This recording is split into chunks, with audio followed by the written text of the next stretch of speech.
Sallallahu ala Muhammad. Uwais Al-Qarni adalah seorang pemuda fakir yang berbakti kepada sang ibu. Ia menggendong ibunya dari Yaman ke Makkah agar bisa menunaikan haji. Uwais Al-Qarni seorang pemuda tabi'in, orang Islam yang hidup ketika di masa Nabi Muhammad, namun tidak pernah bertemu dengan Rasulullah Shallallahu Alaihi Wasallam, yang sangat berbakti kepada ibunya. Uwais Al-Qarni tinggal di Yaman bersama ibunya. Ia dikenal tak pernah lelah dalam merawat ibunya yang lumpuh. Diceritakan sang ibu adalah seorang yang cacat, dengan penyakit kusta yang membuat kulitnya menjadi belang-belang. Uwais selalu merawat dan memenuhi semua permintaan ibunya. Namun hanya satu yang sulit untuk ia kerjakan. Sang ibu meminta dapat mengerjakan haji. "Anakku, mungkin ibu tak lama lagi akan bersamamu. Ikhtiarkan agar ibu dapat mengerjakan haji," pinta sang ibu. Mendengar itu, Uwais termenung, dikarenakan perjalanan yang jauh dari Yaman ke Makkah. Sementara mereka adalah keluarga yang miskin, dan tidak mempunyai kendaraan seperti unta pada zamannya. Dengan hati yang kuatnya, ia membeli seekor anak lembu dan setiap pagi ia menggendong bolak-balik anak lembu itu untuk memperkuat tubuhnya. Ia sempat dikira gila orang di lingkungannya, dan banyak juga yang menganggapnya aneh.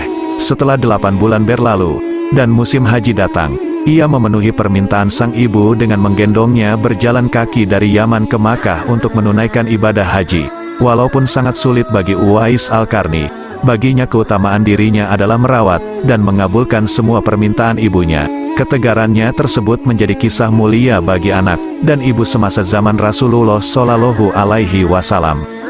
Ketika Uwais sedang menunaikan ibadah haji bersama ibunya, Uwais berjalan menggendong ibunya wukuf di Ka'bah. Sang ibu meneteskan air mata. Setelah melihat Baitullah, sang ibu cukup kaget dengan permintaan dan doa Uwais setelah mendengar apa yang diucapkan Uwais. "Ya Allah, ampuni semua dosa ibu," kata Uwais. "Bagaimana dengan dosamu?" tanya sang ibu keheranan. Uwais menjawab, "Dengan terampuninya dosa ibu, maka ibu akan masuk surga. Cukuplah ridha dari ibu yang akan membawaku ke surga." Seketika Allah Subhanahu wa Ta'ala memberikan karunia untuknya. Keinginan tulusnya dan cinta ibunya membuat ia sembuh dari penyakit kulitnya, dan tertinggal bulatan putih sebesar 2 dirham di tengkuknya. Bukan semata-mata hanya menyisakan bekas penyakit di Uwais. Hikmah dari bekas penyakit yang disisakan tersebut mempunyai tujuan. Tanda tersebut teruntuk Umar bin Khattab dan Ali bin Abi Thalib, 2 sahabat Rasulullah, untuk mengetahui Uwais Al-Qarni. Rasul pernah berpesan kepada 2 sahabatnya, "Di zaman kamu nanti akan lahir seorang manusia yang doanya sangat makbul. Kalian berdua, pergilah cari dia. Dia akan datang dari arah Yaman. Ia berasal dari Yaman." Siapakah dia? Dia adalah Uwais Al-Qarni. Dalam sebuah hadis riwayat tertuang dirinya sebagai manusia yang dirindukan surga. "Sesungguhnya, Allah mengharamkan atas kamu durhaka pada ibu, dan menolak kewajiban, dan meminta yang bukan haknya, dan membunuh anak hidup-hidup, dan Allah membenci padamu banyak bicara, dan banyak bertanya. Demikian pula memboroskan harta, menghamburkan kekayaan." Hadis riwayat Bukhari dan Muslim. Ketika di Madinah, Uwais ingin menjumpai Nabi Muhammad Shallallahu Alaihi Wasallam.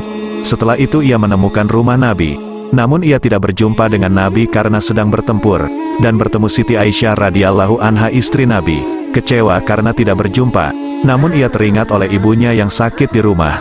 Tak lama dari situ, ia bergegas pulang untuk merawat ibunya lagi, dan menitipkan salamnya untuk Nabi. Setelah peperangan usai, Nabi pulang ke Madinah.